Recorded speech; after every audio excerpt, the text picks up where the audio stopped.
Rubik Cube. As you might think it's a cube playing for fun, yet take a look at this wall of Rubik Cube. It took an estimate of 96 hours to complete the build. And you think it's for art purposes? Well, if you think of it, maybe it is. This contestant is gonna take the challenge. This wall of Rubik's Cubes isn't art, but a trap for the mind. A grid of 5,000 Rubik Cubes, covering with 45,000 of color patterns. The task is simple and impossible. The contestant must memorize all of those 45,000 colors and their precise positions. Consider that he will stare until the pattern is burned onto the back of their eyelids. Sounds difficult. Then the judges will be invited forward and choose one cube.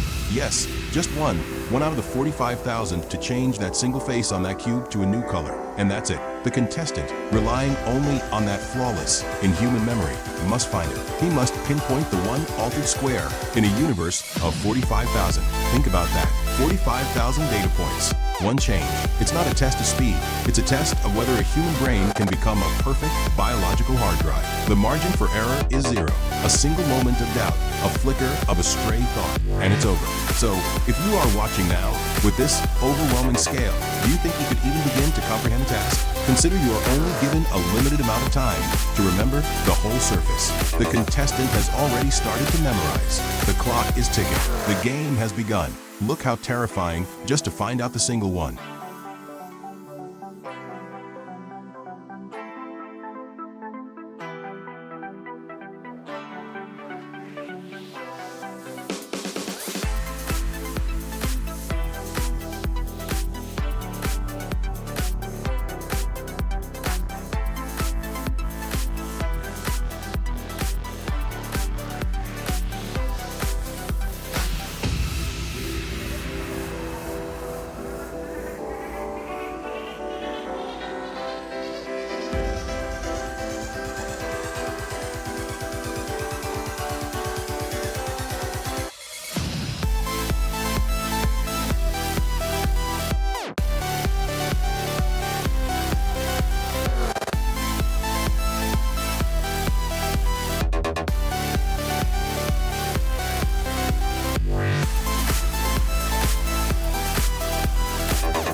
If you are invited to the game, will you take the challenge?